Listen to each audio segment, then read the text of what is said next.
Terima kasih Anda masih bersama kami. Bagi Anda yang baru saja bergabung, kami hadirkan kembali 3 berita utama hari ini.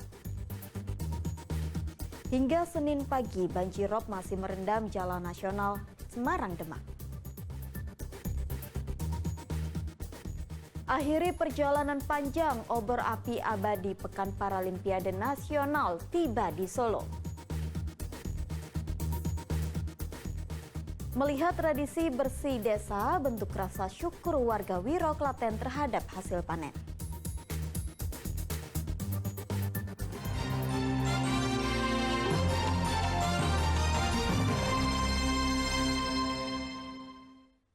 Genangan air dari banjirop masih merendam Jalan Nasional Semarang-Demak.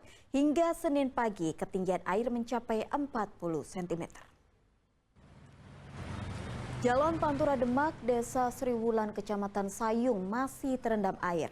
Ketinggian air yang mencapai 40 cm membuat mobil dan sepeda motor melintas dengan kecepatan rendah agar tidak terperosok. Banjirop yang merendam Jalan Nasional sepanjang lebih dari 100 meter ini menimbulkan kemacetan. Menurut data dari BMKG, siklus banjirop terjadi sekitar pukul 3 pagi hingga pukul 9 pagi. Banjirop kemudian akan surut pada pukul 10 pagi. Sebelumnya banjir air pasang laut atau banjirop melanda Jalan Pantura Semarang-Demak. Akibatnya terjadi kemacetan, bahkan jalan tersebut nyaris lumpuh.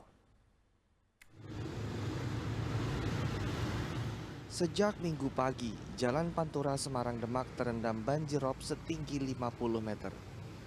Tidak adanya pompa ditambah buruknya sistem drainase membuat banjirop tak kunjung surut.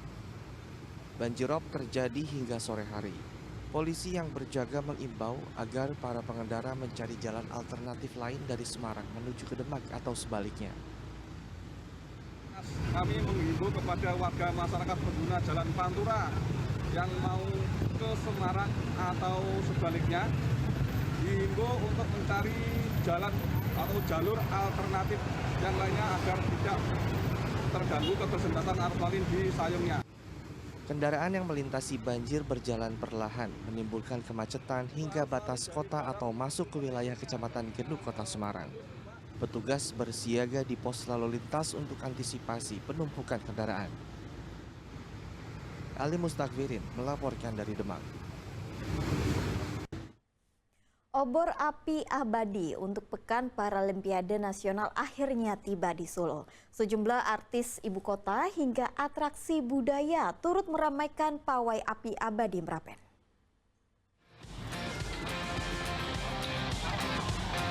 Rombongan riok membuka iring-iringan pawai obor api abadi Pekan Paralimpiade Nasional 2024 di Solo. Tak hanya diramaikan oleh para atlet yang akan bertanding di Peparnas, adapun panitia, pejabat Solo, hingga artis ibu kota dalam barisan pawai. Kehadiran para bintang ini mencuri perhatian warga Solo saat hari bebas kendaraan bermotor di kawasan Jalan Slamet Riyadi Minggu pagi. Api abadi yang dibawa atlet disabilitas kemudian diserahkan kepada Ketua Nasional Paralimpik Komite Indonesia saat tiba di Balai Kota. Api itu kemudian diteruskan kepada Ketua Panitia Peparnas, kemudian disulut di Coldbrown di Balai Kota Solo.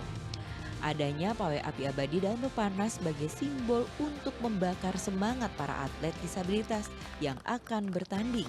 Nantinya atlet yang terpilih akan menjalani pemusatan pelatihan untuk bersiap berlaga ke tingkat internasional. Kebanggaan yang luar biasa ya, di Paralimpik juga sama seperti ini dan Olimpiade juga sama, pasti ada simbol api, membakar semangat. Ini menandakan kalau satu perhelatan olahraga yang sudah siap terlaksana, itu Peparnas yang akan terselenggara di Surakarta. Oke, Pak. Untuk kaitannya dengan kepastian ini sendiri, apakah sudah 100% sudah siap dilaksanakan? 100% Mas, ini kita udah capek-capek ini, masa nggak 100%? 100% ini.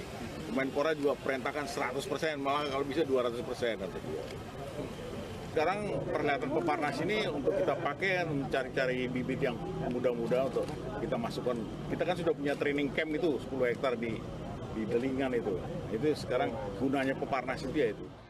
Adanya artis dalam kegiatan Peparnas sebagai cara untuk mencuri perhatian warga.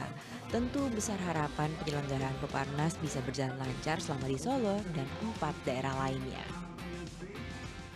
Kita semua di sini sama-sama mau mensukseskan, dan sekali lagi sebenarnya kita mau ucapkan terima kasih juga sama pemerintah yang sudah memberikan support dan menyamaratakan kita bilang Peparnas, PON gitu. Dan satu hal yang menarik adalah di mana PON, mungkin ini juga nggak tahu mungkin sejarah, PON-nya ada di Sumatera Utara tapi Peparnasnya ada di Solo. Tapi kalau saya secara pribadi dan kami tahu bahwa Solo sudah sangat siap. Para games pernah berlangsung di sini, jadi secara venue, secara persiapan saya yakin emang Solo sudah sangat siap. Peparnas ke-17 akan berlangsung pada 6 hingga 13 Oktober 2024. Ada 20 cabang olahraga yang dipertandingkan. Seharusnya Peparnas tahun ini digelar di Sumatera Utara dan Aceh, sama halnya dengan Pekan Olahraga Nasional. Namun ketidaksiapan di 2 daerah tersebut akhirnya membuat Peparnas digelar di Solo. Dipilihnya Solo sebagai tuan rumah karena fasilitas untuk ajang olahraga atlet disabilitas sudah siap sejak digelarnya Paralimpiade pada 2022 lalu. Heri Prasetyo melaporkan dari Solo.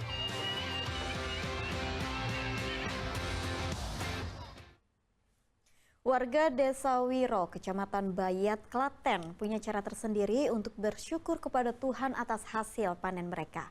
Mereka menggelar tradisi bersih desa dengan kirap dan memperebutkan gunungan hasil bumi.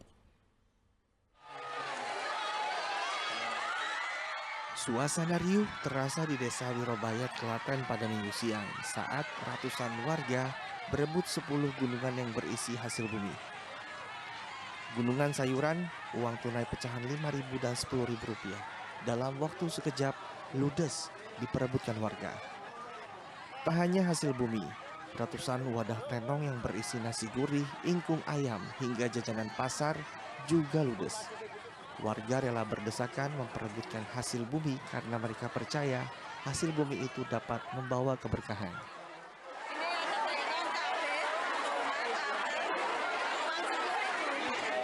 Susah nggak Bu dapetnya Bu? Susah Bu? Ya. Oh, terus nanti untuk apa Bu ini Bu? Ya ini nanti dimasak? Dimasak, semoga menjadi berkah.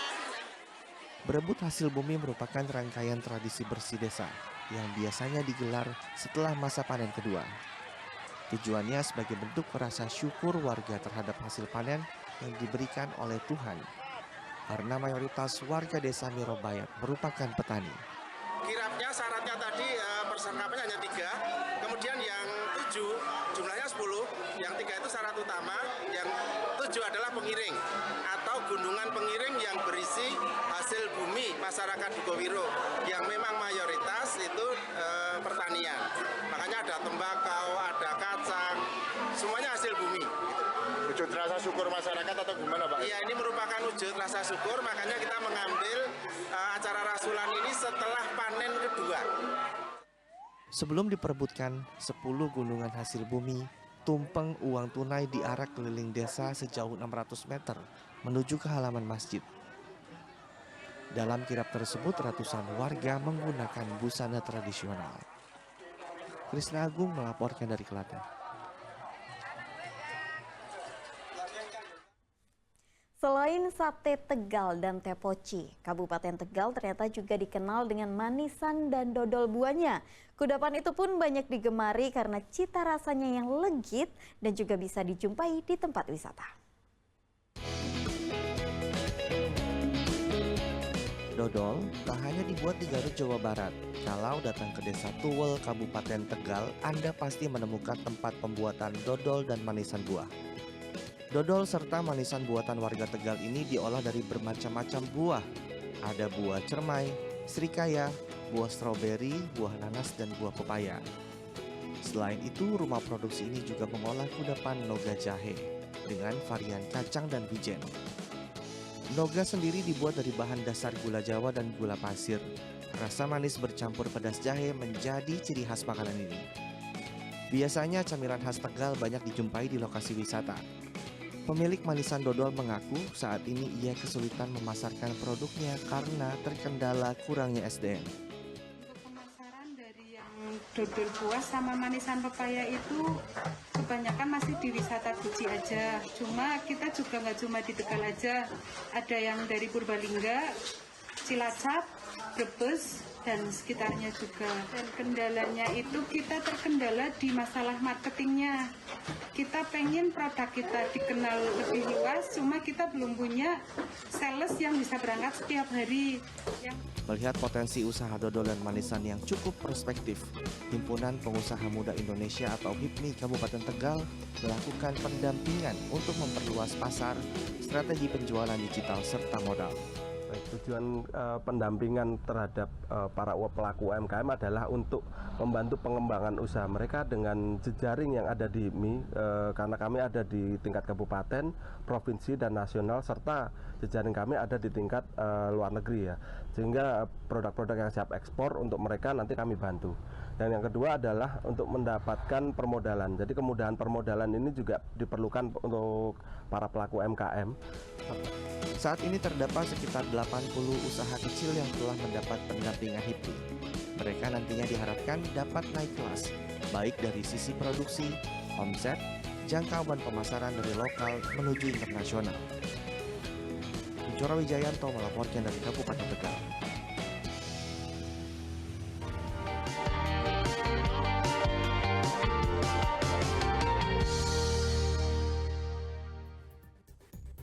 Informasi tadi mengakhiri jumpa kita hari ini. Atas nama rekan yang bertugas, saya Tabita Putri mengucapkan terima kasih atas kebersamaan Anda. Selamat beraktivitas dan sampai jumpa.